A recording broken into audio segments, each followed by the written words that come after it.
what we call the Social Venture Partners Leadership Series. Oh God. The idea was that can all of you please keep your voices on mute, please, your mics. That will be very helpful to us. Thank you. Social Venture Partners, I think most of you in this group don't need an introduction, but just as a background, we are, SVP International is headquartered in Seattle, and currently we have over 3,600 members who are typically philanthropists, individual philanthropists across 12 countries. India was started 6 years ago, and today we have 7 chapters, over 250 engaged partners. And our model is, of course, venture philanthropy, which is approaching philanthropy from a very serious venture approach to make sure that people scale and are successful.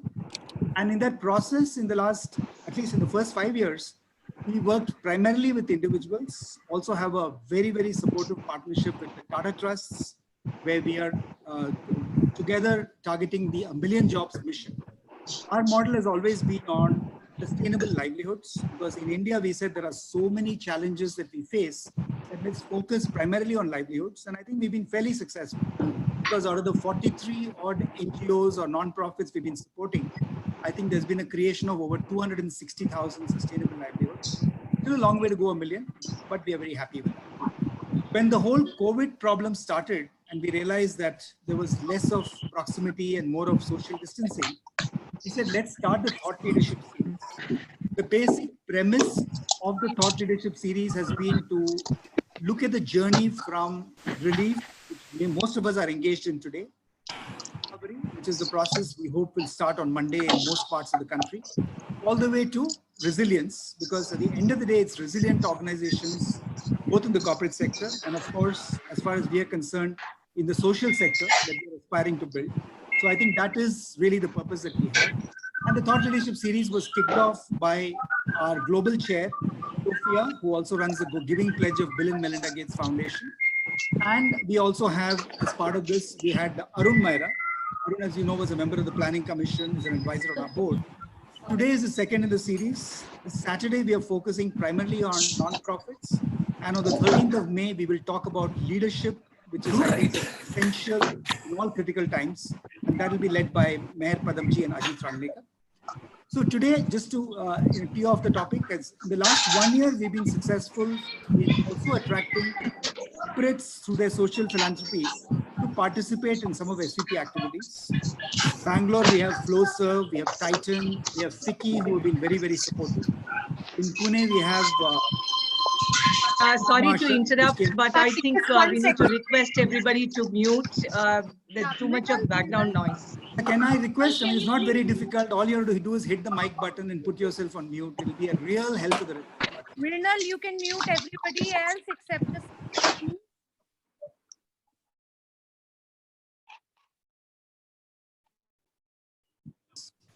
Yeah, thanks. So just to conclude, so we've been published that CSR is supportive of our activities, and we hope to talk to many people to support not just the 43 nonprofits today, but in the next few years, I think we have a lot more to go, a lot more chapters to set up, a lot more nonprofits, and a return to resilience, which is, as I said, the main purpose of what we are doing here today. So now I'm going to hand over to Amita Chauhan. Amita, I think, needs no introduction. Amita is currently the chair of Social Venture Partners in Mumbai, which is one of our networks in the city of Mumbai. Amita, of course, also has a lot of credentials in the whole Parle G and the Parle group. But apart from that, she's been a phenomenal philanthropist herself and a truly worthy leader of social venture. So with that, over to you, Amita, all yours. Thank you, Ganesh, for the introduction. And thank you for everyone who's worked to put this session together. Today, we're going to talk about how CSR priorities have changed during this crisis. And to do that, we've brought 3 super CSR leaders to join us in this conversation. And I'm just going to introduce them briefly. Nagma is the COO of Edelgive, and she's been with Edelgive for 8 years, collaborating, working with many nonprofits that the organization supports. She's also a SVP Mumbai partner. What? What time is this? There's still someone who's not on. 1 hour. Let me check what time is it. Speaker, please. Mrinal,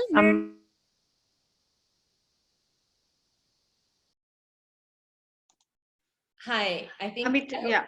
you can all hear me now? Perfect. Yes. Great. So I was just introducing Nagma, who's the CEO of Edelgive.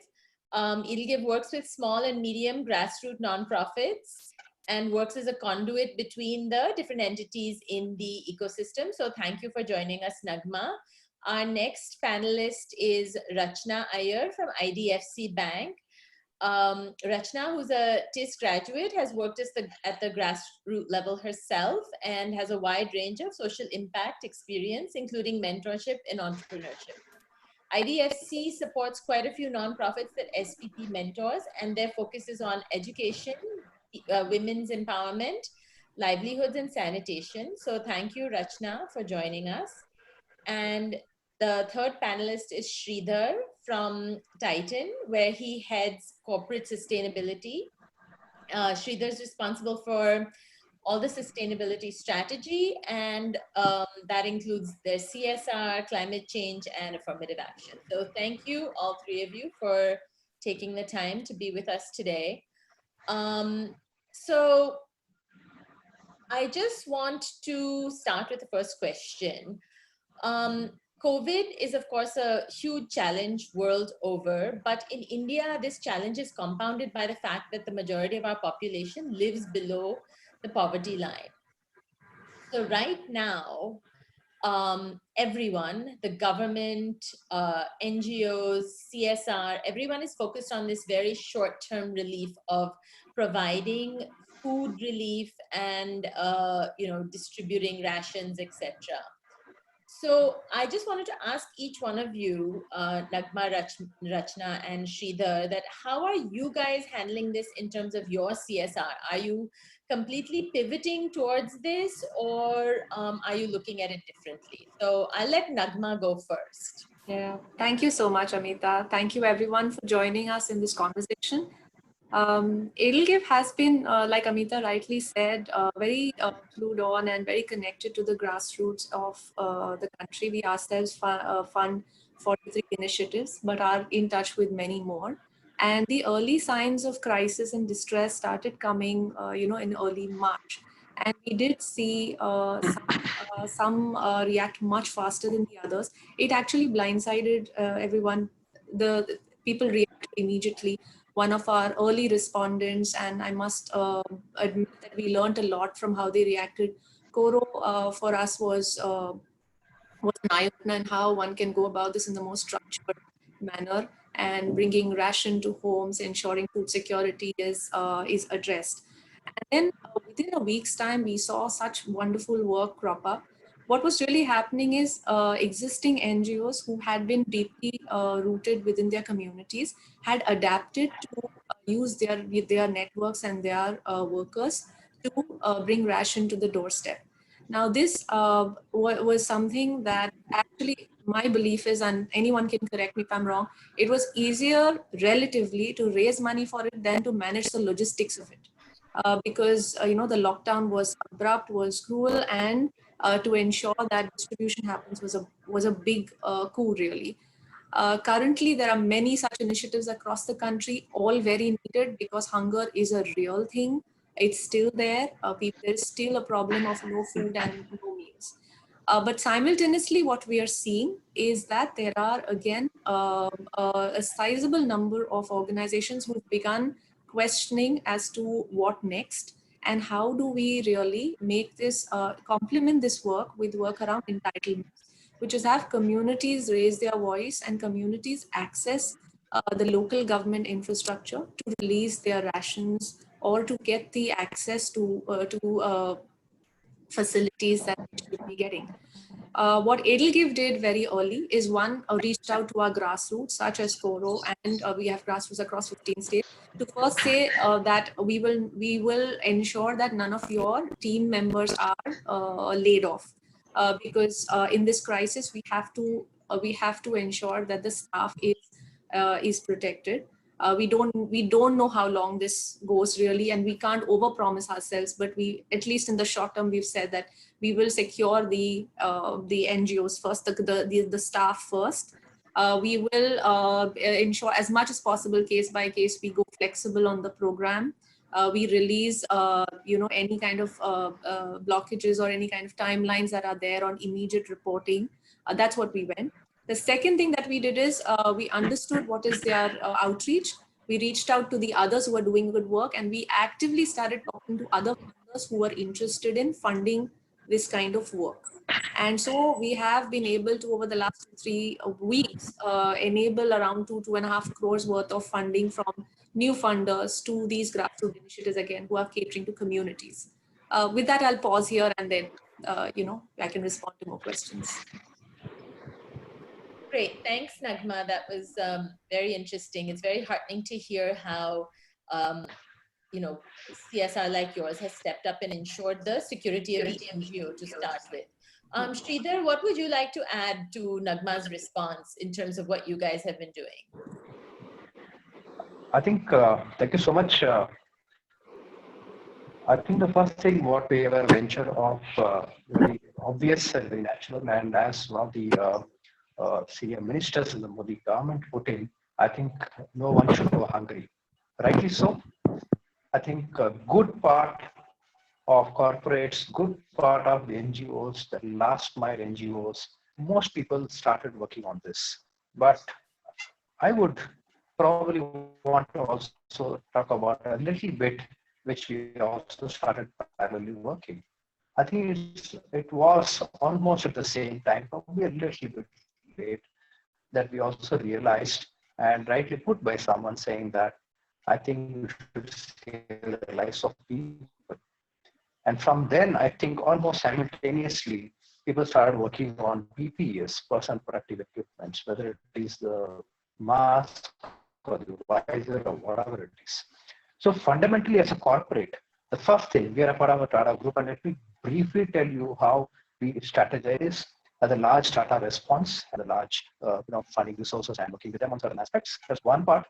The second one, we are a pan-India company, and therefore for us, presence in 4 states primarily and plus the regions made us extremely important to support what is local.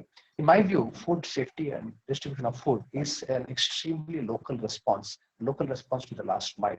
And therefore, that is what we started doing even in places like corporate office being in Bangalore. We work with the BBMP people, or in Hosur, where we work with the municipality, or in many other places where we said, I think that's critical, and that's here and now. People have to eat and then survive. Even as late as yesterday morning, there was a request, and therefore some of our colleagues and volunteers started working and then started distributing ration. The whole point is about balancing between what. Second is, how do we ensure safety through the distribution and through probably even manufacturing through our local vendors, or maybe even people who we know, and ensuring the safety of people and the health of people. I think, in my view, both these things almost started simultaneously. And therefore, with the Tata Group is one what we started doing in a big way, getting onto these 2 things, and simultaneously the work on ensuring what will therefore be the next phase. The next phase could have been in terms of looking at the right equipment to do the testing, to make sure the ventilators and all the stuff. So there are 2 or 3 pronged large scale engagement, which at the group level we are engaged with.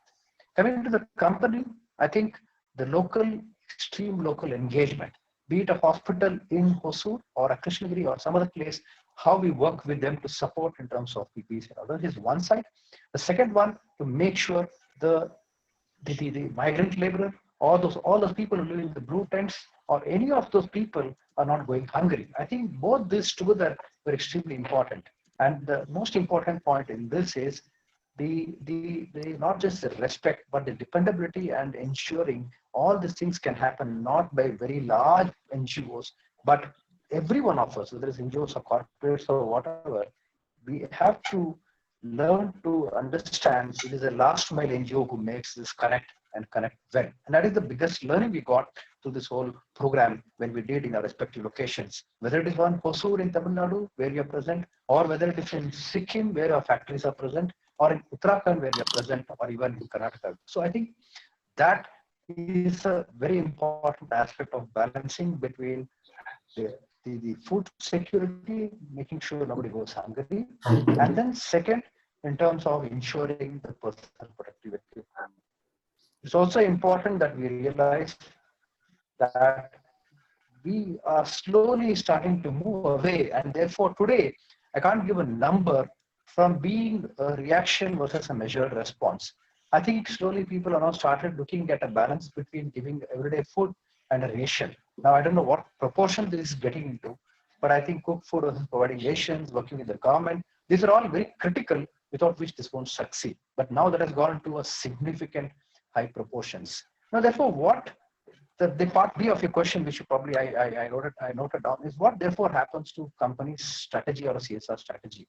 I think well-meaning corporate, I'm thinking on behalf of a corporate, not on a foundation or an NGO. I think well-meaning corporates will have to balance the needs of current and future. And therefore, what is more important is what do we do not with the CSR funds for what happened, because we live on the past 2%. It's not that the future earning is deciding what we want to do, but the future goodwill, respect, and what the community respect. And therefore, in Titan, if we really have to do, there are multi-folds in which we are involved. Yeah? One is, as I said, a large resource commitment to the part of the Tata Group, which is crossed, I think, even 22 states now. The second is what we have done locally in terms of what we are pushing around, in terms of food security, in terms of PPEs, etc., which is here and now and everyday living. That is in all the regions where we are present. And the third one is in how we're engaging employees, which is, I think, most companies do in terms of payroll giving and so on and so forth. So I think this balance is the first one. The second one, I think, even as we speak about the strategizing or re-strategizing, and I'll probably reserve this answer maybe in the next, I'll just pause over here and I'll let you reserve this response in the next phase, which is about how did perhaps talking to multiple corporates on how do we look at this subject going in terms of the CSR funds. How do we make the CSR funds now look out losing focus on what we have set out for in our CSR policies? I'm just pausing here and probably I'll continue a little bit later. Thank you. Great. Thank you, Sridhar, for telling us the overall strategy of Tata's as well as what you're doing. Rachna, I'd love for you to come in here and talk a little bit about how you are approaching this, and are you diverting funds from your existing programs, or how are you approaching this short-term relief issue? Sure. So I don't want to repeat what Nagma and Sridhar have already rightly shared about how I think each one of us is definitely looking at supporting relief. But I think what I would like to highlight is when we when the lockdown was at least announced in Mumbai, we're headquartered, we actually quickly formed a core team led by the CEO himself, and we realized that the issue, the magnitude of this issue is too large for just a 2-member CSR team to really tackle. And I think as a business, we quickly mapped out what can we do beyond just making donations to nonprofits. So I think what we realized is with hundreds of branches around the country, we definitely wanted to make sure our immediate catchment areas had necessary supplies and ration and masks and things like that. And that's when we realized that masks are definitely a need and is going to be the new normal. I think all of us are on the same page with that. And interestingly, we sort of conceptualized this mask program where we went to nonprofits in our existing portfolio and a few outside to say that we will give you the guidelines. We will even get our branch managers and transport partners to come and deliver the cloth, pick up the cloth, sanitize it, and then distribute it. So I think we have been able to involve a lot of our staff who would anyway be on ground, because banking services does come under the essential services. And apart from that, I think we also have not dipped into any of our existing portfolio funding, which means that all our NGOs have been assured and given the guarantee that funding will continue. Nobody needs to and should be laid off. And we will not be in a position to increase any budgets or speak of scale as we would have planned. So all those plans have to be on pause right now, but we will not do any cut. We will not cut off. And we've allocated separate funding for COVID relief in itself. And also, I think what we what we realized is we have about, we have access to about 3 million customers, and a lot of them are in rural India because we are really big on rural banking. So we've also really involved, actually about, many customers, rural women customers across Madhya Pradesh and Rajasthan, involved in our skilling programs for the mass. So we're also on the other side realizing that our customers are important to us, and we'd like to, enable them to have livelihood support as much as possible as well. So yeah, I'd like to pause here and hear your next question. Great. Thanks, Rachna. And I think, these COVID pivots that you are doing are really interesting to explore.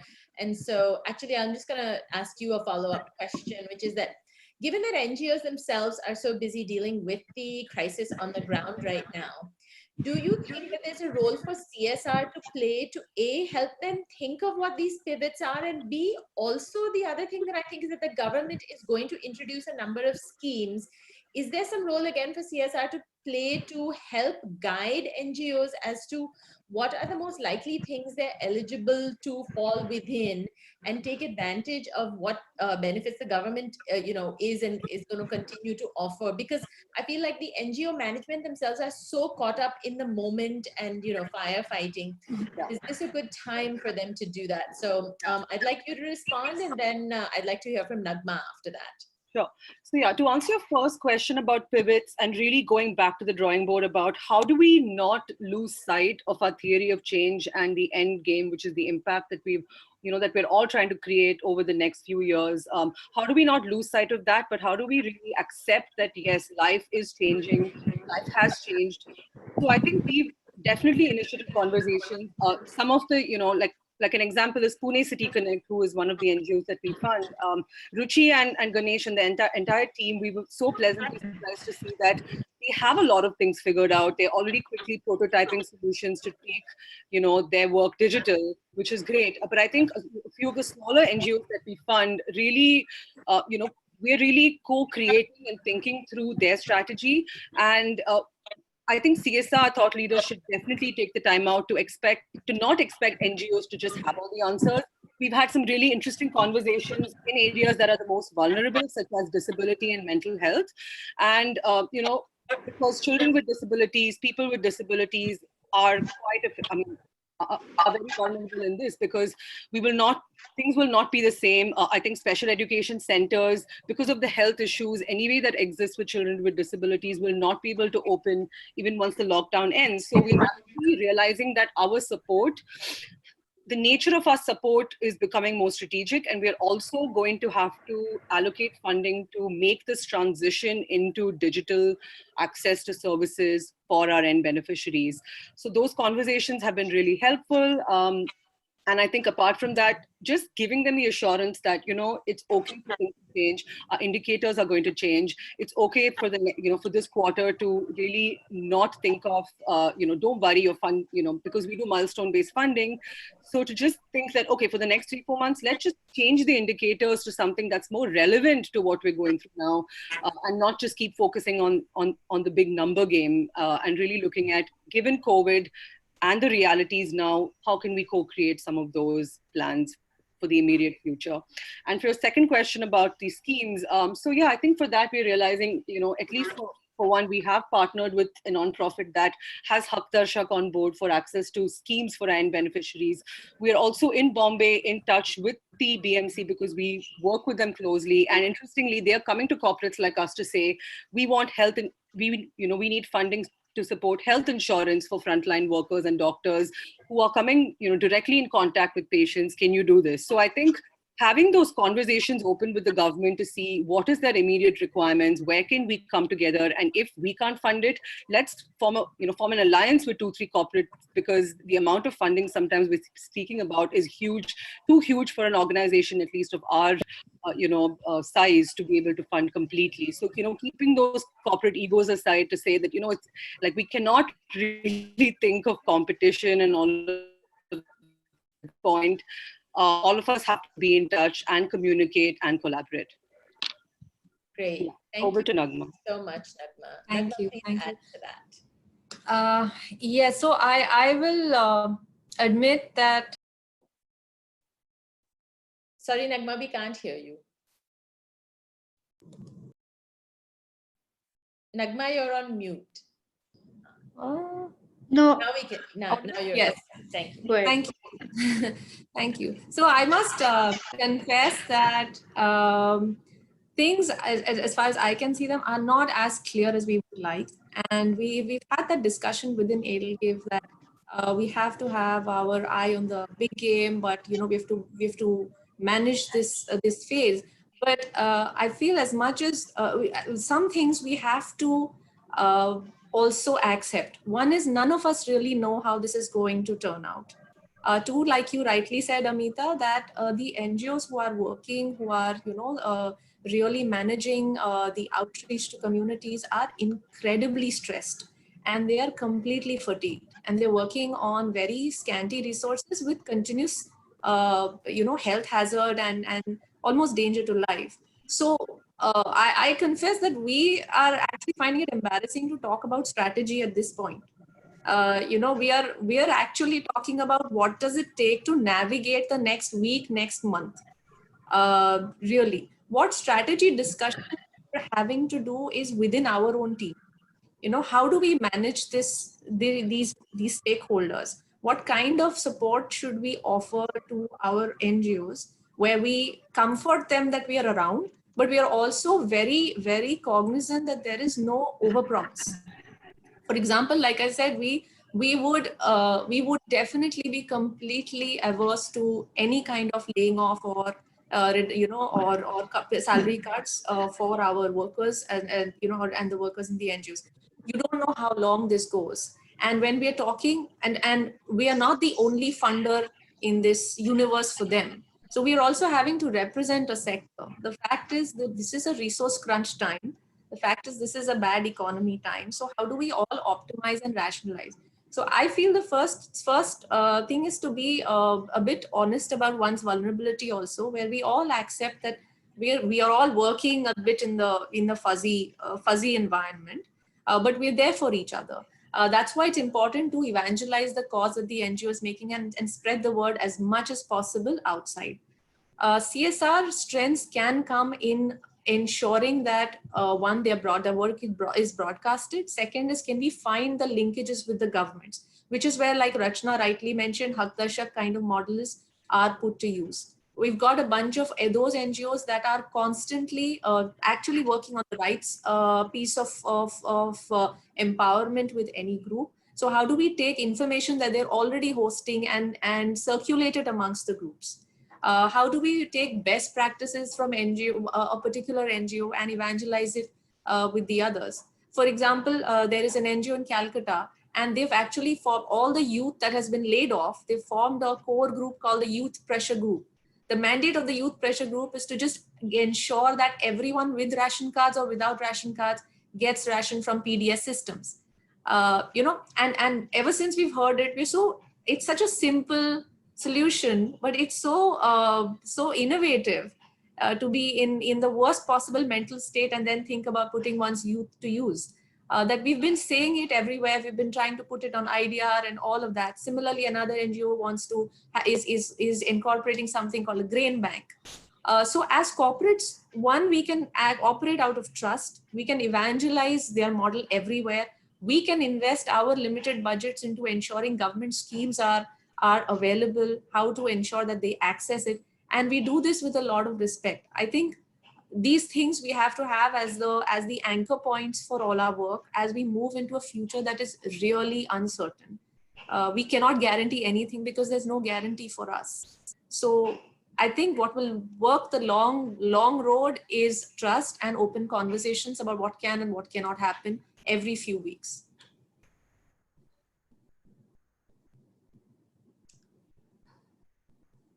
Great. Thank you. Thanks, Nagma. To that last question, or do you feel that Rachna and Nagma have covered it, and then I can ask you, the next another question altogether? Sridhar, you're on mute. You have to unmute me. There you okay. I want to echo on the point what Rachna mentioned. I think well-meaning corporates and people who are on the CSR journey over the last 7 to 8 years will definitely probably be able to do the manner in which she explained. I just give you an example of what we did and exactly what she said. I think one is digging into resources as part of an additional resource strategy for dealing with COVID. And second is doing with what we have, yet ensuring how we can be more efficient and effective. I had a conversation with all my 28 NGO partners, from some of the biggest names to all local partners.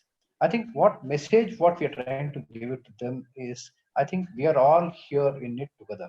What is more important is also to tell them, to reassure that, because many companies, many corporates like us have started programs and strategies many years back, 3 years back, 4 years back. And therefore, we ought to ensure the purpose, what we have set out to be, continuous. Whether it is the program which we are doing with the girl child, or whether it is the program we are doing on skilling the differently able, or the livelihood-based program, what I am doing in the Himothan and the Himalayan valleys.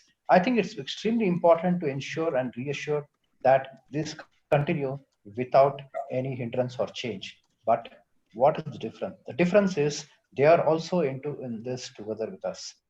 How is that we can make them more efficient?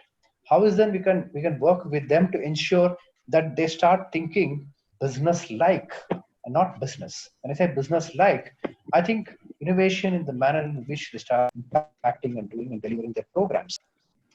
Work from home has not just taught us a different way of work, but even for NGOs and partners, they can also look at it differently.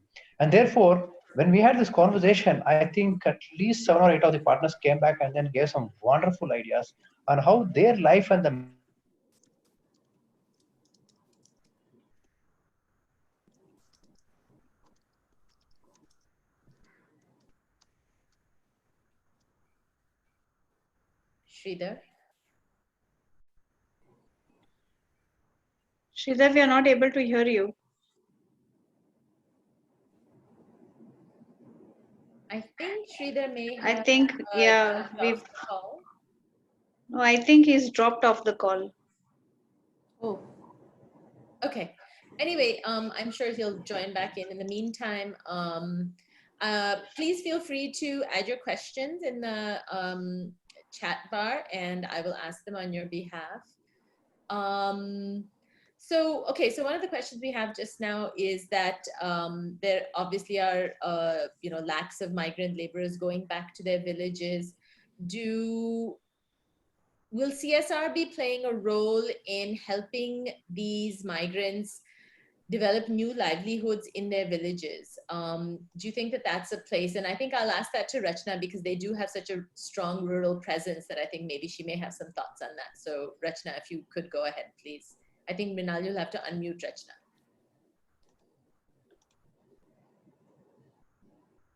Hi, Yeah. can you hear me? Hello. Yeah, Rachna, go ahead. Okay, great. Yeah.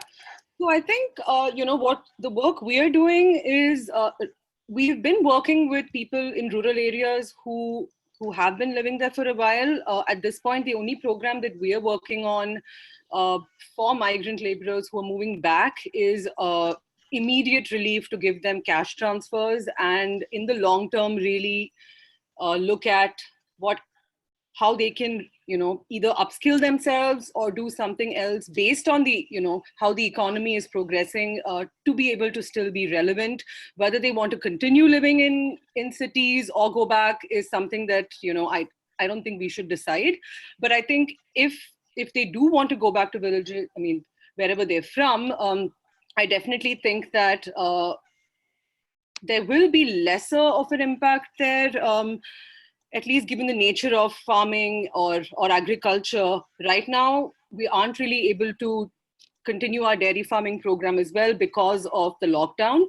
But I do think that things will at least sort of go back to normalcy. So one would definitely be to see how can we, with certain training programs, include them in our existing programs that have been working well, or if they do not want to migrate, then we really have to see how do they still stay relevant in the cities. But things are so uncertain that it's so hard to tell how things are really going to look even in cities. So I don't know if Nagma wants to add to that, and I don't know if that answered the question. Okay, I think she's on mute as well, actually. I think Minal will unmute. Yes, hello.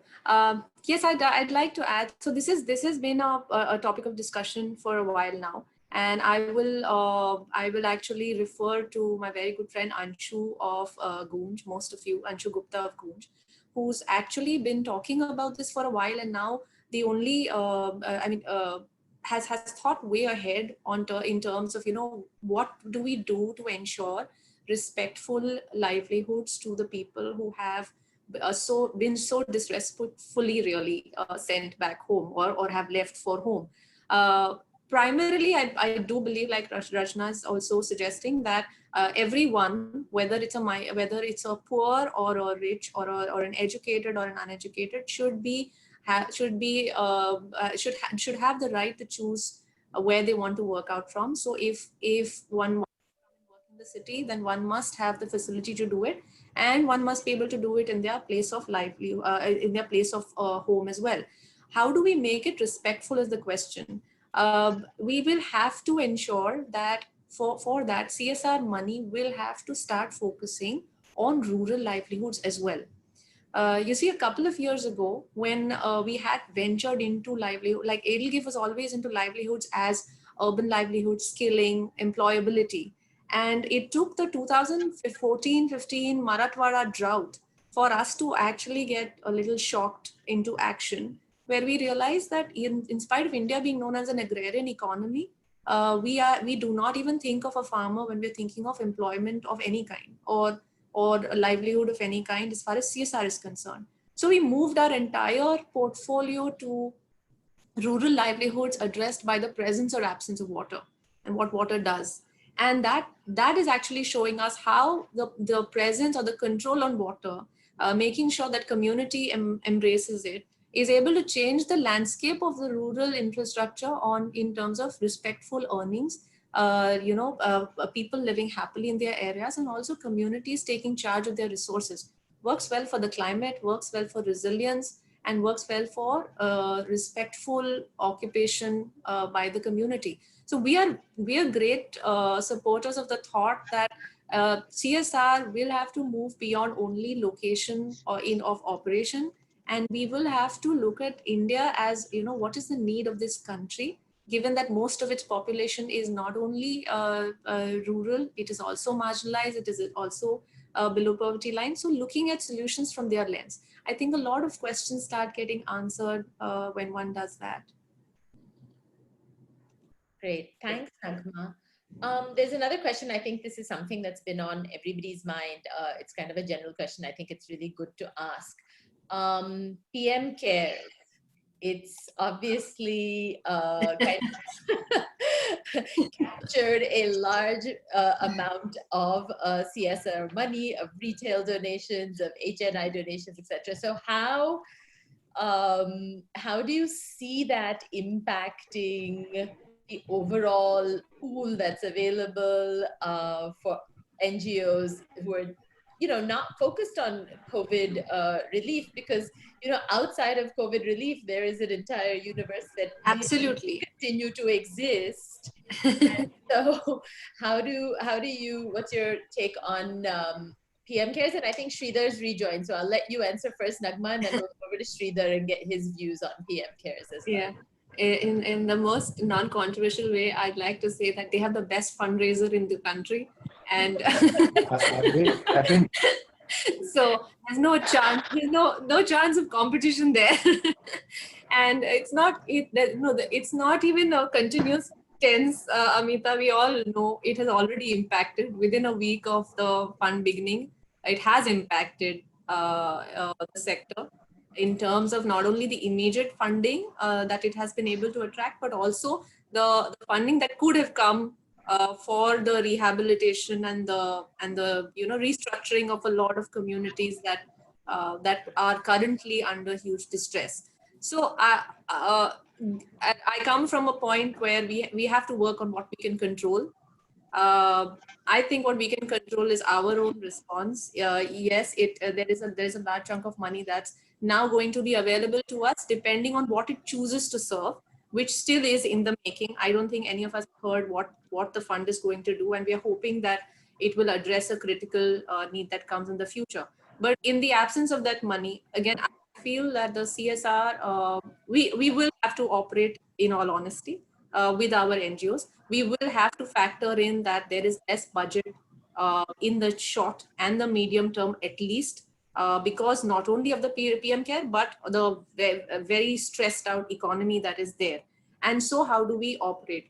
Edelgive has found its answers through its partners, whichever was the partner which had huge community buy-in, and communities were always, and worked on the strength of communities, is actually being able to navigate this with difficulty. Nobody's having an easy time, but at least what happens is you can rally the community together, and a lot of costs just come down because communities support each other. I will again take the example of one of my partners, where it's Tikiapara is a slum. It's 3.5 lakh people, 3.5 lakh, all poor people. He called me about 3 weeks ago saying there are half the community has no ration for even 2 days, and we need to raise money. And I didn't hear from him for another week. And when I called back, he said entire community has ration for 2 weeks. And you know how that happened? It's because he called out to the community saying that half our brothers and sisters are hungry. So the poor fundraised for themselves. So there was families and individuals who pulled in 50 rupees and 100 rupees. And instead of some families having ration for 2 months, all families had it for 2 weeks. And I think that happens when there is a huge amount of equity and trust that is there, that one builds over time. Supporting those organizations, ensuring their staff, again, I come back to paying staff, because these are the people who ensure that targets are met, whether it's a stress time or not. What we can do is ensure that whether or not a program is looking like it will work or not, we do not lay off people who are really putting themselves at risk. I see that as a clear next step for us. May I step in? Okay. Yes, please. Yes, please. I know I've been on and off, but my company has locked Zoom. I can't even open it. Therefore, I'm doing it on my mobile. So I've seen most of the questions, and let me respond to 2 points on the funding by corporates. I'm taking this whole piece into 3 parts, how it has turned out to be. The period just about in the month of February, it's a little late February, and the period what we are all going through now, and perhaps maybe let's say 60 days from now, I think there's a lot of change which has happened. One is on the CSR funding, the availability of funds. The most important thing is the manner most corporates, most NGOs have started looking at where this money goes. The month of February, when we were discussing, we were almost signed off on the plans for 2021, like many companies, the CSR committee saying that this is the money we have, and therefore we will scale up, do this, do that, etc. And then this comes, and overnight, literally within a matter of 3-4 days, it completely changes. Now, but well-meaning and understanding corporates will probably pause for a second and then say, what are we doing? I think we should make sure that what we are doing continues and what we are going to support only increases. As somebody rightly said, this is one issue where there is no line of sight. We have no idea. We have no idea even in businesses what will happen to businesses in the week from now, 2 weeks from now. So therefore, what money or what surplus we were talking in terms of the CSR in the month of February vis-a-vis just about March, and now it's a big difference. March, we still were hopeful, early March, but then mid-March, then end March, now April. It's just going on one direction.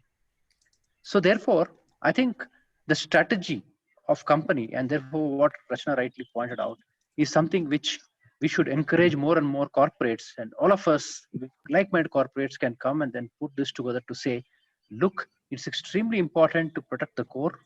And it's also equally important to rise up to the occasion. And this is the occasion what we are all talking about. The point 2, what I'm trying to say is also about where the money is put in for this subject of COVID.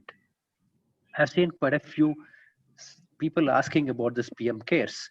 Now, I'm sure Rachna also knows, I'm sure everyone knows, every state has started a similar fund. Okay. I know in Gujarat, they're called Gujarat CM Cares Fund, it is called, if I'm not wrong.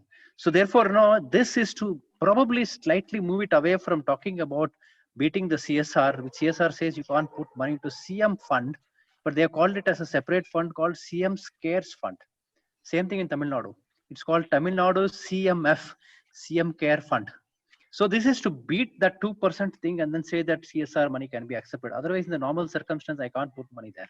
So therefore, there are multiple ways in which this money is being sought after. Even as I keep speaking, there are multiple departments we are pushing money for this and things like that. So there is one way, and that is one way which is just going to support here and now, whether it is in terms of food or whether it is in terms of the healthcare equipments to the people who are across working tirelessly day in and day out. I think this is going to stay for next, let's say, at least 6 to 8 weeks. Therefore, if you ask about, do we have a hold? Do we have a say in PM Cares Fund? Very little. But is there a silver lining? Perhaps yes. Well-meaning foundations, corporates, and all of us can join hands to see how we can spend our monies well, how we can probably influence decision makers over there, because the people, I do recall in one of the, in a news article which came in perhaps about 3 weeks back, Niti Aayog has actually identified some 90,000 odd NGOs to actually exclusively work for this.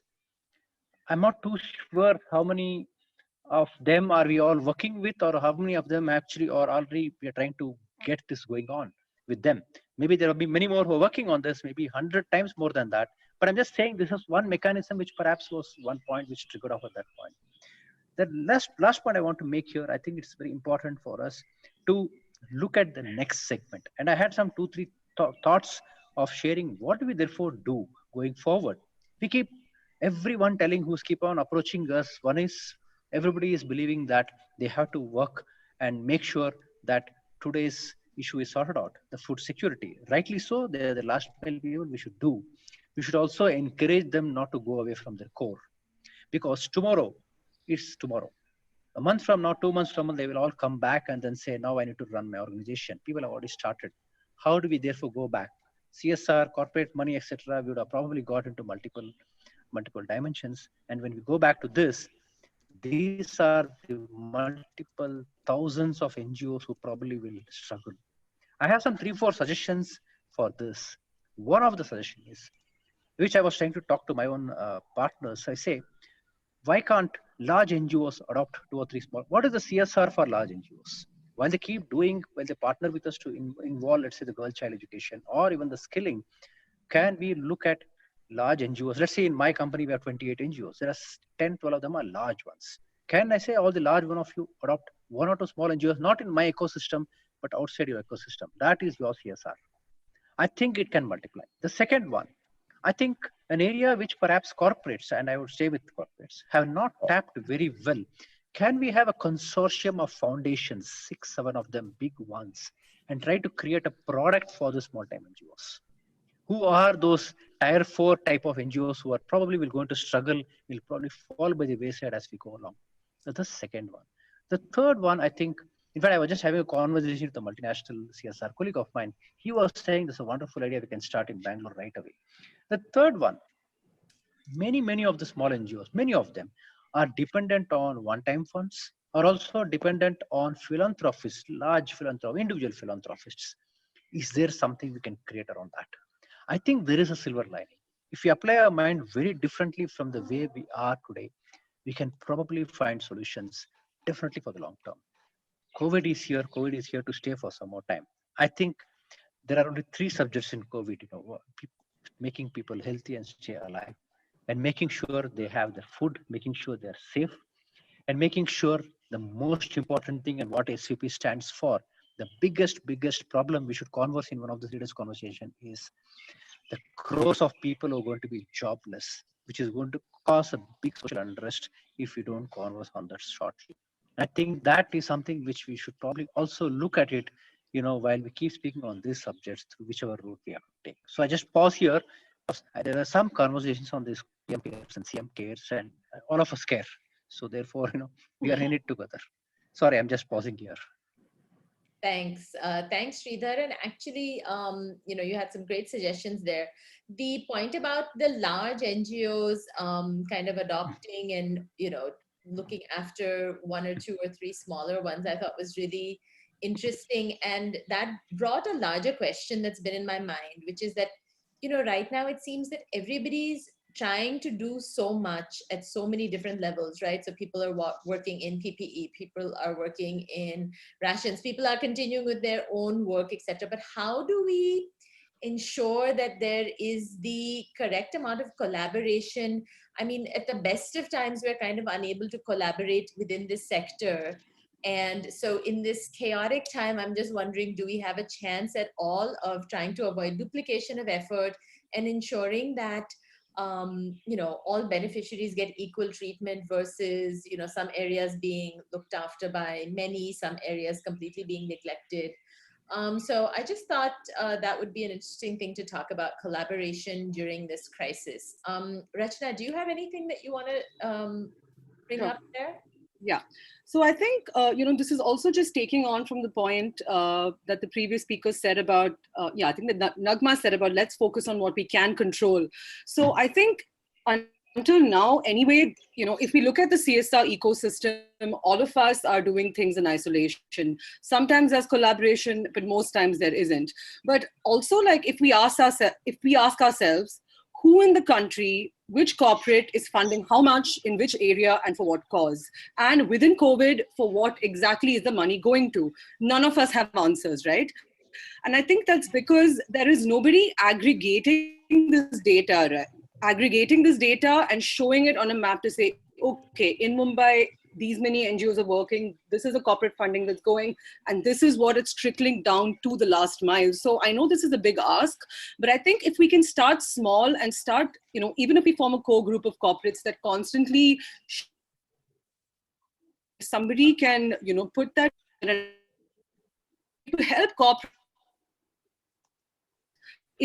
Okay, I don't really know what to base decision on right now to say that this location needs the funding a little bit more than another location. And aggregating this data that will inform decision making is key, because since the funding pool is so limited, it's more stretched out and limited given the dire condition that the economy is moving towards. Oh, I think we lost Yeah. Rachna. I think she was having some connection issues. Nagma, would you like to just add to anything that she was starting to talk about? And then after that, we have Govind, who has another question about PM care. So we'll go over to Govind in a minute, but if you want to just add to collaboration, Nagma. No, I actually support what she was saying. I think it's about this time we need more of a funders collaboration also. And I don't mean any strong network that needs to be made, but at least we can reach out to each other and check in on what's happening. I'm very pleased that one of the good things that has happened in the last 4-5 weeks is that never before has there been so much curiosity about what the other groups are doing, the funding groups. So I myself am taking almost like 8 to 9 calls a day from different people who just want to check in on what's happening, what's happening in Bombay, what's happening in Delhi, what is the need that's emerging. So simply even checking in on what's happening before making some funding decisions is a very good thing to even start with. Like I said, we are all like responding in immediate crisis right now, but it's extremely critical for the people who are holding resources and are making decisions on resources to get themselves to be well informed. And there is a lot of information out there, maybe not data, but there's a lot of information out there. Plus, this is the one time where all the people who we've met in any forum or any meetings, this is the one time to shoot out a note, to pick up the phone and just ask I've also had one or two, not one or two, a little more than that, actually confessing to me in private conversations that they may not have the budgets to honor their commitments. And so can we pitch in, or then can we find someone else who does? I think that's a fantastic thing to happen. When one sees that there is there's a chance that one might not honor one's commitment, then can someone else pitch in? Are we even worried about it? And are we trying our best to reach out to people in quiet conversations to collaborate in that sense? So I think collaboration right now is very need-based, but it's not a bad thing. But we need to take responsibility as funders to collaborate and to check in with each other, to watch each other's backs, and therefore ensure that we're doing minimal collateral damage in whatever we are ending up funding. Let me step in, and then I'll probably auto add to what you've been saying. I think it's very critical that we look beyond this. And when I talked about the types of collaboration, it is just here to stay. If we don't, we will have lots of such issues. And you rightly said, two of them confessed. One person, a multinational CSR, had confessed to me yesterday late evening exactly the same thing. I asked him, "What happened to you?" He said, "Well, this is it. This is what we are doing." I said, "Can we join hands together? I may not be able to put in money, but let's figure out." So there are three layers. One is, I think Rachna started talking about it today, and I'm saying this without any shame. I think inter-corporate collaboration on this subject perhaps is not to the extent in which we should be doing. It is not. I mean, until I spoke to Rachna the other day and things like that, I hardly even interacted with people around this subject. That's the truth. Bangalore, we are in electron city. Each one of us are doing whatever we are doing. So that's the first level. Resources is one part, but efficient and effective use of that is a bigger part. I started off a kitchen next to my office with the government, and then, like 16 streets away, there's another kitchen by another corporate. Behind me is another corporate, another kitchen. I think this is something which an important collaboration across corporates. Can you hear me, Amrita? Can you hear me now? This is the best I can do on my mobile. I came out to my balcony and speaking. I don't. We can hear. I can hear. Yeah, this is slightly better, Sridhar. Yeah, this is the best I can do in my balcony. Okay. So that is one part. The second part is intercorporate. I think large corporates looking at their definition of CSR and trying to do something. I think the third one, which I found a lot of resonance in some of my fellow corporates who are part of what we heard saying that they are unable to fund even the existing NGOs, forget any new NGOs who's approaching, wherein we can get well-meaning foundations, 4 or 5 of them, actually to look at a model which can help and sustain. The fourth one is all about philanthropy, because every one of the small guys, today morning I was talking to a very senior person, and he said, my entire NGO is run through philanthropies, and therefore today he has no issue on that, because many of them continue supporting irrespective of COVID or no COVID.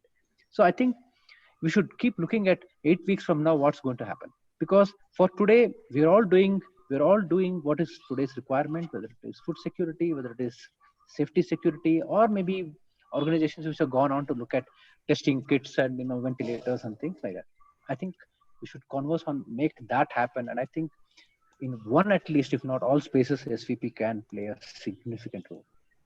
That's what I would like to push hard on that. Okay. Sorry, Rachna, you're back, you said, so you can continue and finish where you are. Amita, would you like me to continue, or do you want to move on to something else? I think Nagma was kind of able to encapsulate, continue with what your thought. But sure. Govind Iyer's on the call, and he had a question to you about PM Cares. So Govind, go ahead, please. Yeah, it actually covered a little bit. It was less about a question. It was more a comment on collaboration, I think, which is covered. But I think it's important as a group on this call and on a wider group that I think this PM Cares issue, I think Nagma raised it very well by saying the best fundraiser in the country has done their job. I think it's important because I think the overall social sector is going to be hit in 2020, 2021, big time. Because from what I'm gathering, a large chunk of the 2021 CSR budget's already been taken out. And that's going to have an impact on the social sector and all of us on this call and outside this call. So unless we find a way collectively and collaboratively to actually work with the PM Cares Fund to find a way where they support the infrastructure on this call and outside this call, we will not be able to deliver the impact in the sector, because the funding for the philanthropic sector will be impacted big time. And so I think, Amita as SVP and Ganesh is on this call as SVP, and it'll give, and everybody else on this call, the Tata Trust and everybody else on this call, Rachna at IDFC and the corporates, we need to think of a way of collaboratively working with the PM Cares to find a way to have that fund utilized effectively. Otherwise, we will actually be hurting the sector in the medium to long run.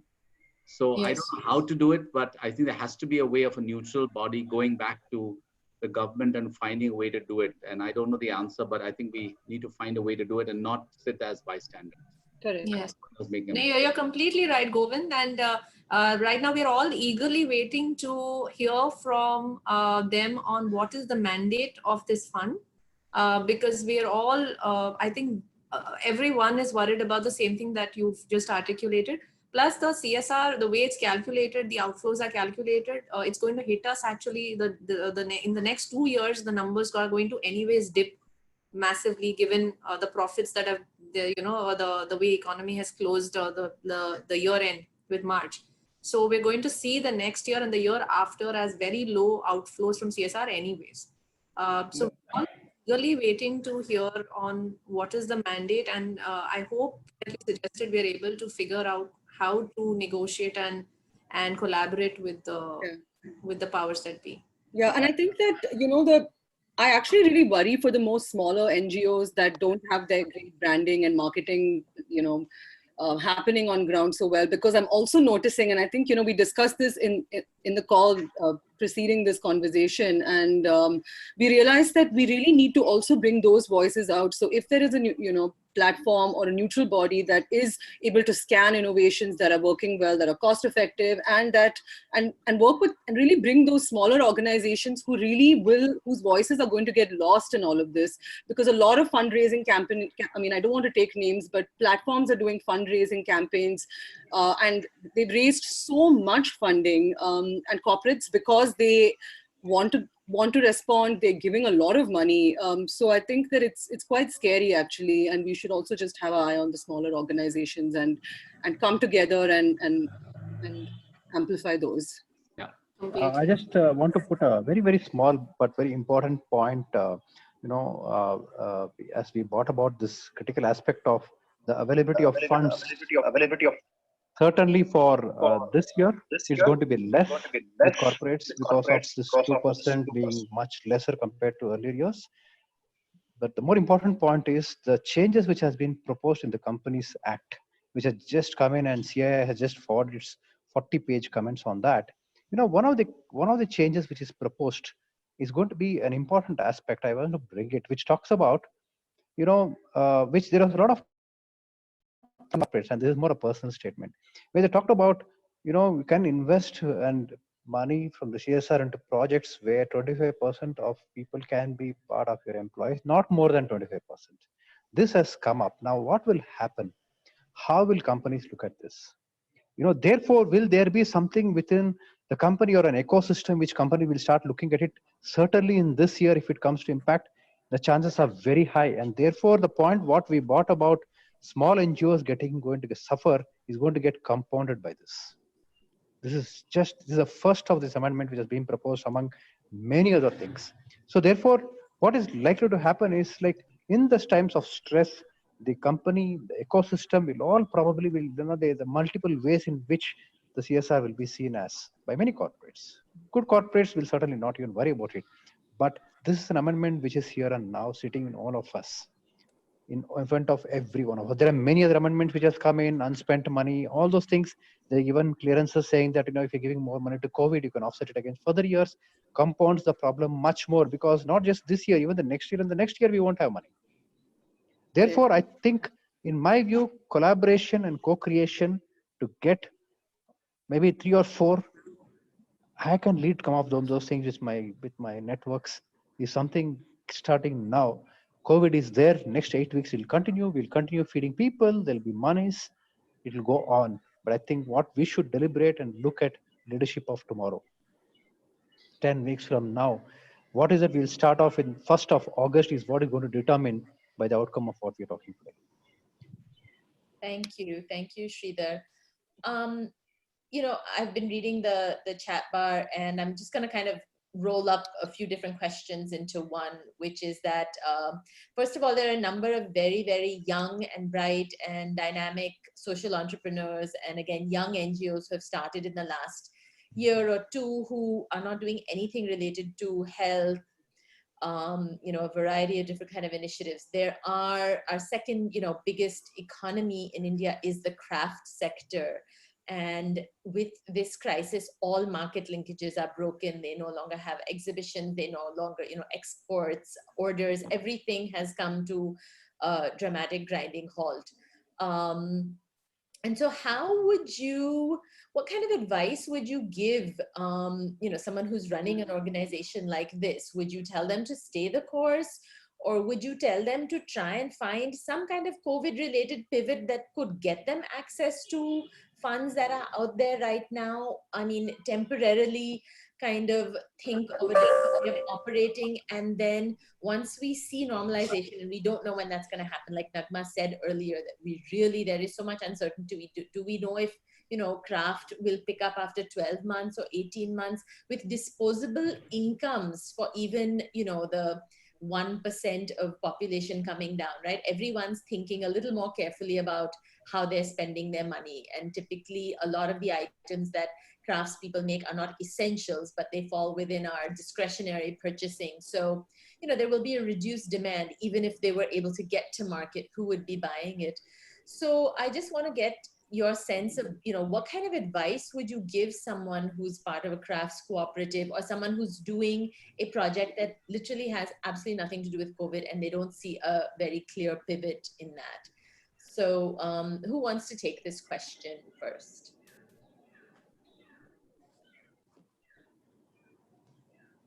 Okay, let me bring about one program which we have started, and we'll probably see it out on the website shortly. It's about Titan. Will probably now open up a platform shortly where we would want anybody in the country who has an idea or a thought or whatever it is, or an NGO, to put in their thoughts or an idea around this subject, or for the tomorrow. What will this subject do for the housing tomorrow? What will the subject do for PWDs tomorrow? What will the subject do this for? So this is one thing we have probably going to launch. Probably you just told the question for which I have trying to respond to with an answer, but that is just one part. So what will therefore it be made available to others? But the most important aspect of the youth who are into many things, whether the artisans or whether they are doing incubation in many areas, I think staying that course is equally important. Staying that course is equally important. What can they change? I don't know the numbers, what I read recently in one of the papers or one of the articles. There are suddenly a spurt of many people in the country who have started to work on this subject, in terms of whether it is a low-cost testing device, or whether it is in terms of ventilators, or the umpteen number of people who have started doing masks and different types of masks. And so therefore, there are people already getting into association with this. Some of them, many of them are short-lived. They're not long time. They're short-lived. They will have its implication for the long term, but they're not for the long term. Therefore, stay with this, do this for today, but don't lose your core. That's my advice. And when you do that, probably what you're doing, and especially the youth who are getting into many of these entrepreneurial ventures, who are trying to create something new, should stay that course. In India, I think the artisan community or the crafts community is one of the largest employers in terms of the unorganized sector. And I think that community, even as general CSR, if you see the top 10 spends, it is probably not even in the top 50. I think that's a very different subject we ought to get the CSR community around. In Titan, one of my verticals, I have 3 verticals. One is supporting the girl child and education, the skilling, and the third one is exclusively on working on dyeing arts and crafts. We're just working with those communities. We're working with communities in CTOK is on the line. I don't know who's attending CTOK. We're working with CTOK in Kashmir. We're working in Benares. We're working in a couple of other in Tamil Nadu. So I think that community requires a very special focus and attention, whether it's COVID or not COVID. I think I'm just giving an example of a craft segment, which is a pride of the country. It is a pride of the country. We are sitting in that space. It requires a very special attention because COVID will not take away that pride. COVID is temporary. Maybe it would last 3 more months, but it's just temporary. It will not take away. Will it change something? Unlikely, because that's the livelihood of people. Sorry, I just pause here. Now, Amit, I think I mean, if I have to look at it specifically from a crafts and then even the other segments in rural areas that are suffering, technology is going to be, I think, a very important piece going forward, because the one way in which these craftsmen, craftswomen were able to, they were able to find a market, sell to designers, join hearts and sell. E-commerce will have to be seriously explored for that group, and making sure that they find their customers base online is going to be extremely important. The other is that the crisis, the virus crisis, has actually forced us to begin to look inwards, look local. So buying local, organizing ourselves, our local economies is going to be very important. For example, the Chhattisgarh government has procured, food grains from its own farmers for its own PDS systems. And so whether it's the government, whether it's the local communities who can find the markets within themselves and also then leverage technologies to ensure that they reach the market that's outside of their immediate, is going to be important. Even now, when most of the world is shut down, it is our local kirana store, our local communities who are supporting our daily sustenance and our daily needs. And I see, at least in the short to moving into the medium, we will be largely local dependent. And similarly, if we have to look at these special groups like craftsmen, like the others, we will have to help them reach out to the larger mass through technologies. And secondly, have local governments and local structure enable business for each other. Great. I just like to add to that. That's such a good point about being local, and what one of the heartening developments of this rotten situation is that we have seen the rise of these farmer cooperatives, where we are getting farmers from Nasik banding together and servicing large housing societies. So it is increasing their profits, increasing their ability to sustain in this difficult time. And so I think that's a very valid suggestion. Absolutely. And see how smartly it's being enabled, Amita. Most of us are going on online, filling up Google Forms, making online payments. They're able to, have 50, 100 crates per societies. It's all, it's forcing us to get smarter and cheaper in the logistics of it, and ensure there is a direct relationship between the producer and the buyer. And we will have to start thinking that way, even if we want to enable our craftsmen. Agree. Rachna, you were adding something, please go ahead. So this, so just to give an example of one of the social enterprises that I'm a mentor to. So it's not in the crafts sphere, but I think there's significant learning from that. So I think right now, so what they do is essentially work with the ecosystem of special needs education and use technology-based products to enable educators and parents to make their classroom or their teaching more inclusive for children with visual impairment and intellectual disabilities. So there is a very customer-facing, product-selling business. And right now, because they're not able to, go on ground and do all of that, they've sort of pivoted to continue user engagement, right? So I think continuing peer support group for parents, continuing to engage with your end users is really important. So even for crafts, I think, all of us consume, I think all of us are users of handicrafts and we all buy, handloom and all of that. So if these organizations can start educating on what is the impact of COVID on the livelihoods of the artisans, right? Because all of us need to become more conscious consumers, and maybe taking this time to educate. Can you take pre-bookings of of buying certain products, which will be delivered once the lockdown ends, or, making people aware that their purchases and their decisions are going to have significant impact more than more than ever right now. So I think using this time to just spread that awareness and really trying to use interesting ways to get consumers to think more socially and more consciously could also be one approach to ensure that once things get a bit better, to not let it impact their profitability. Great. Thanks, Rachna. And actually, as SVP working in livelihoods, I think we have an opportunity to do more for craft communities. Already our Ahmedabad chapter was working very closely with artisans in Bhuj, promoting their work. And I think that, as a pan-India effort, we should definitely look at that and see, given that we are in the urban areas, we have the partners with the skills to help build platforms, help NGOs, quickly come to face with this new reality, that perhaps there is a role for SVP to play here.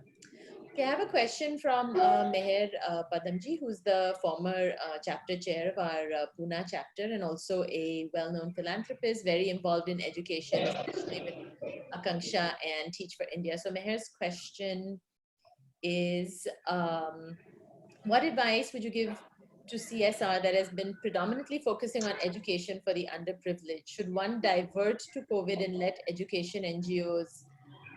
down education NGOs or reduce funding to them? So I'll let you guys answer. I know you've already mentioned that as of now, you're not considering, making any active changes to your portfolio, but it could be that a year or two down the line, if this situation persists and there's such a deep impact.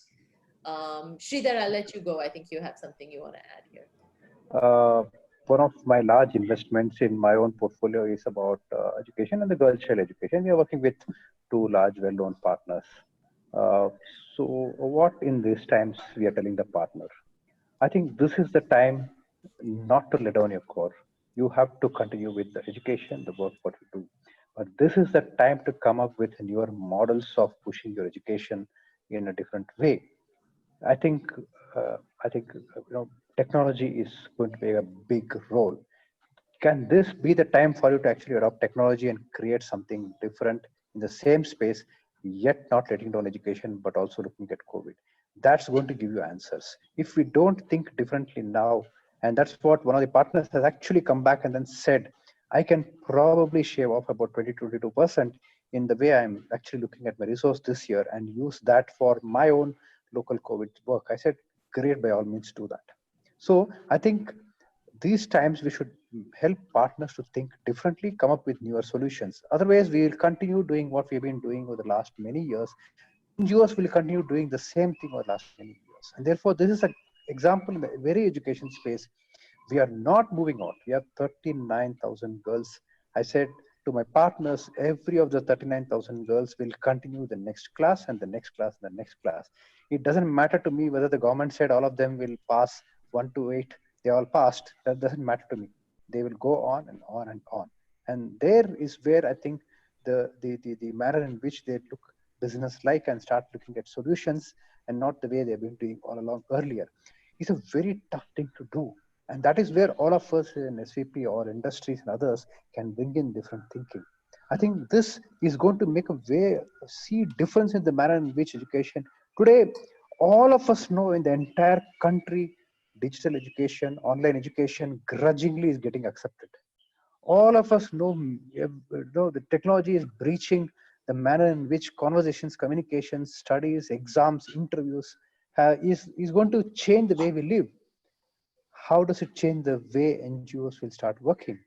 What is the difference NGOs will now make in the way they work? Technology is just one. It is possible to do both. The manner in which you do will have to be worked out and figured out, but it is possible to do both. And we have doing it. We have started doing it to all my partners. It's extremely important that we work with them. I want to repeat, Titan will work with the partners and not on the partners. Not tell them you go and do this. Come, we will do this together. It works. I'm so happy to hear that, Sridhar. In fact, I would like to reiterate on that, Meher. that we cannot let our partners down, and more importantly, we can't let those children down. We can't let those women down for whom we work. There is so many years of effort in building systems to address gaps in education. So many years of negotiation with governments and with homes to protect women from abuse. And this phase is undoing a lot of the good work, but we can't give up on that. So it is a question that has no clean answer right now, but I would be completely devastated if we all started simply moving into what we are saying is COVID relief. Because really, what is COVID relief? Apart from the health infrastructure that we are trying to support through PPEs or or similar things, it is really the deep impact that has gone on the lives of the poor, right? The food, it is food security, it is income security that we will have to focus on very soon. But in all of this, we cannot let the many children who are waiting to be educated, and the many women and men who are undergoing abuse of different kinds of rights, we can't let them down completely. We may have to temper ourselves down. We may have to reduce funding for some time and get back soon. We may have to each one will have to find a little bit of that balance. But how can we just, we cannot let our focus completely go away from those issues, is my personal take on this. Sure. And I'd just like to add to that as well, to just say that I just want to add one point. Okay.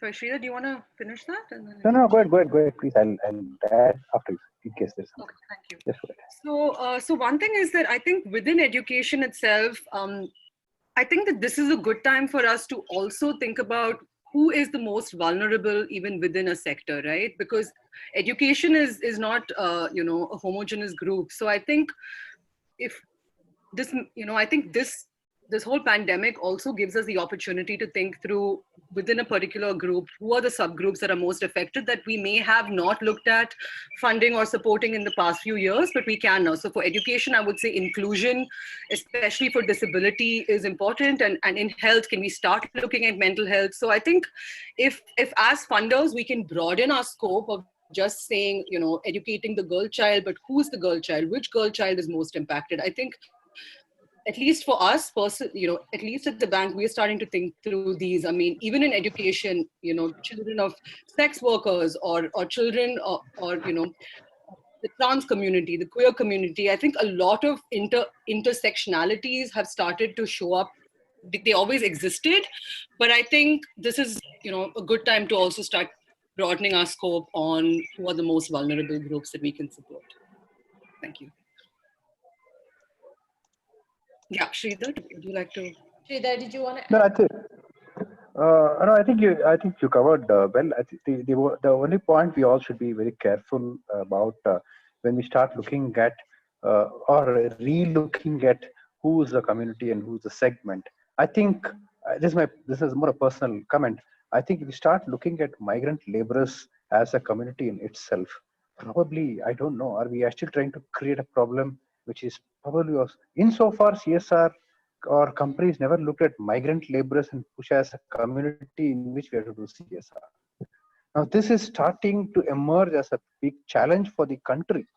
But should that transform into a CSR opportunity, or should it transform into something else where we start creating livelihoods and jobs for them? I think this is a very important question. If we start looking at them as a community and start addressing their needs, will remain with food.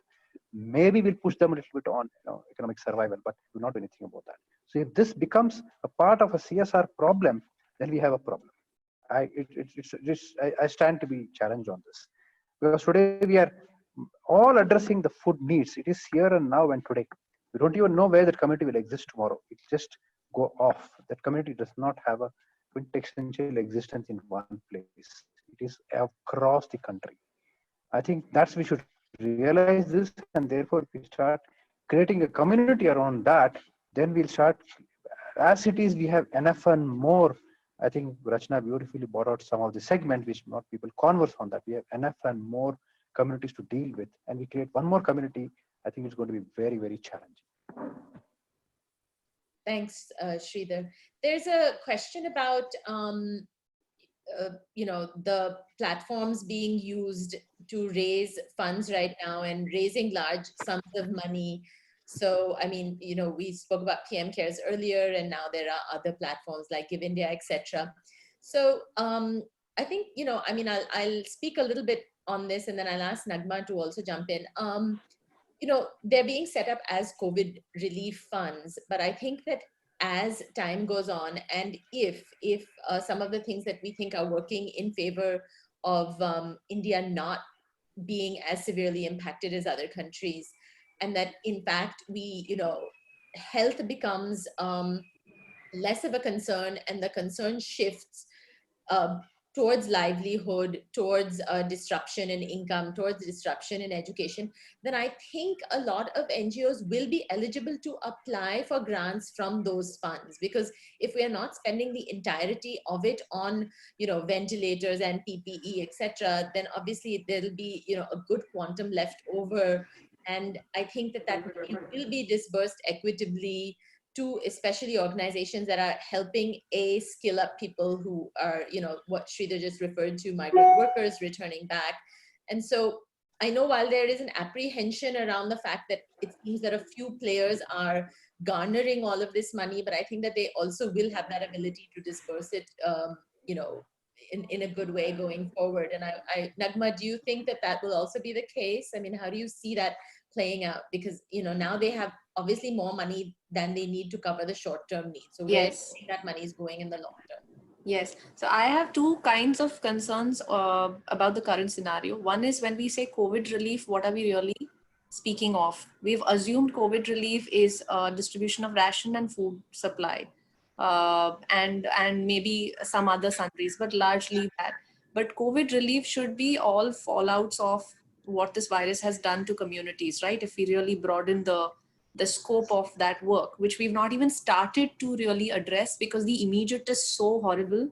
And no matter how much the funds are being raised, we still have news of many hundreds of families going hungry and even moving to starvation. So I think a little thought has to be given to what really is COVID relief, and be broadening it to include other grievances that are arising from the communities who are suffering. And the other thing is there is a fear that some are raising more money that they need. That fear comes from years of the small organizations not being able to successfully raise money because of what we say is storytelling, or or good PR, or good collateral. Now, the fact is that they're also on shoestring budgets, and storytelling is not something one is intuitively always gifted with. So there is a budgets for that. So this fear comes from years of having had to struggle for raising money even for the basic essentials for these small organizations. Now they see another structure that they will have to negotiate with if they want to enlist themselves there. And the fear is therefore not unfounded. And one suggestion I would have is, if there are such platforms, then the message from them, how to access them, how they're going to go about dispersals, who or what is going to be the method in which they identify and give away those grants, should be very transparent and open for whether funders as well as NGOs to understand, so that there is a huge amount of trust equity also that goes into these funds. Otherwise, the fear that you hear of around, or I'm hearing around me, is also very natural given how skewed fundraising in India around philanthropy is, where some get crazy success and the others are simply struggling year on year. Very true. Very true. Very good point. Nagma, do you have anything to add to that, Rachna? No, not to this in particular. I mean, I think before we close, I just wanted to also give an example on how, as a donor, we, I think in the past, we have been thinking through how do we really maximize impact on every rupee being spent. And we have experimented with models where interest-free loans are given, to the end beneficiaries.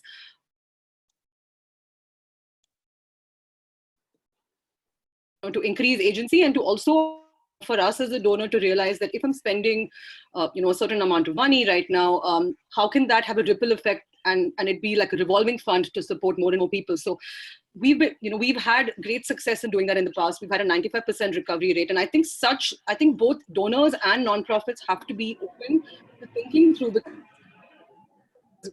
right now, even so, the funding is so limited. So I can just give an example, so that others can have an idea. What we had done is we had given a nonprofit a grant funding, and they in turn gave it out to women from rural areas and urban slum communities to start up small beauty parlors. The training was done. These women presented business plans, and the ticket size was around, between 20 to 50,000, depending on each woman. And we actually have got a 95% recovery rate there. And because it's a grant and not a traditional loan, it's less risky for us and for the NGO and the end beneficiary. So if we can start thinking about this, I mean, as a donor, I would like to see each rupee like trying to benefit more people, especially given, the pandemic and the limited funding. So this is just an idea I'd like to leave everyone with. And I'm happy to, connect over email later to see if I can help structure some of these sort of financing models. Just one last point I would like to leave with. I think the two important things what I would like to push and I would like to also, one of the things which we have done as a company is the learnings after 3 years or 4 years of Companies Act is co-create programs with partners. What is co-creation? We have a dream. We have a partner who has core competency, work together to help realize the dream. And when we do that, what we bring to the table is as much as important as much as what the partner brings. The chances of that succeeding is reasonably high. The second is, and a very important thing is, after third year of Companies Act and things like that, as a corporate entity, I would say, and with due respects, we stop talking about the word impact. As a corporate, we are too small people to talk about impact in the development sector. We have realized that unless, and that's a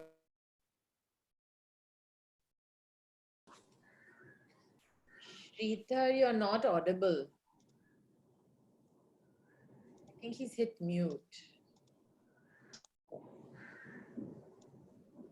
Sridhar? Sridhar, please unmute yourself. Yep. Yeah, go ahead. So I think co-creation is very critical for us, and that we have started doing with partners. So we respect each other where we coming from.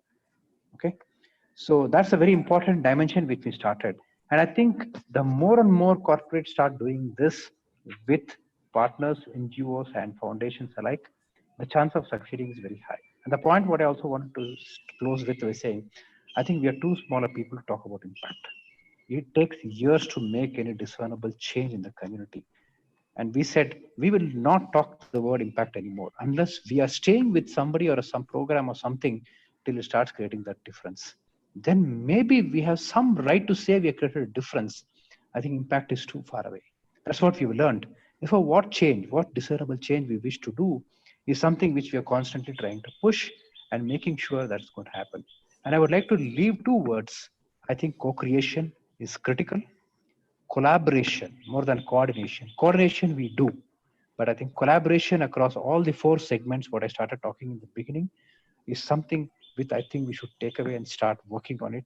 It's not impossible with the type of profile of people we have in the SVP community.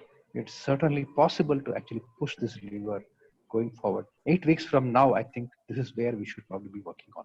Because here and now, what's happening on COVID, what's happening on everyday stuff is will continue to happen. There will be well-meaning people, corporates, individuals, government, all of them pitching in. India is a brilliant country, lovely country full of heart. Nobody will go hungry in the country. They will find a way to go and give food to that guy. Nobody will go hungry. That's what I would like to leave at this last point. Okay. Yep. Sorry. Thank you, Sridhar, for that optimistic ending. And thank you, Sridhar, Rachna, and Nagma, for your time, your insights, your comments, all very valuable, I hope, for our audience today.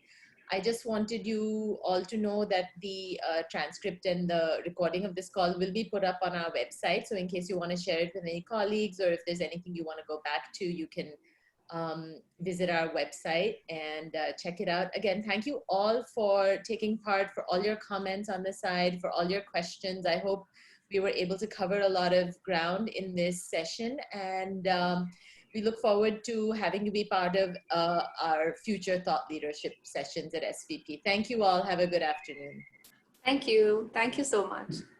Thank you, everyone. Bye-bye. Thank you, Rachna and Nagma. We'll catch up sometime. Bye. Bye.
I think Brinal, one of us has to go out.